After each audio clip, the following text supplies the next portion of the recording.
अवामी मुस्लिम league senior रहनुमा शेख रशीद ने इमरान खान को फौज से ताल्लुकाती खराबी का जिम्मेदार करार दे दिया। प्रोग्राम नेशनल डिबेट में शेख रशीद के सनसनीखेज इंकशाफात। शेख रशीद ने कहा कि उनके फौज से ताल्लुकात इमरान खान की वजह से खराब हुए। शेख रशीद ने मजीद कौन कौन से अहम इंकशाफात किए, मजीद जानने के लिए प्रोग्राम देखिए नेशनल डिबेट आज रात 10 बजे।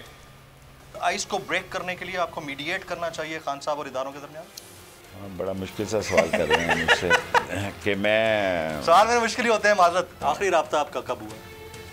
इस बात को छोड़ दें, मैं फ़ौज के साथ अपने तल्लुकात को बेहतर रखने पे बिलीव करता हूँ। अभी बेहतर है? मेरे मुतासर ज़रूर हुए हैं। मुतासर खान साहब की वजह से कि मैं पीटीआई की वजह से नहीं मेरा सवाल नहीं, पीटीआई की वजह से, खान साहब की वजह से। खान साहब की वजह से मुतासर हुए हैं।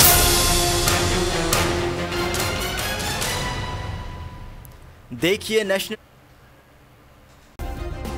सब्सक्राइब करें और बेल दबाएं ताकि कोई खबर रह न जाए।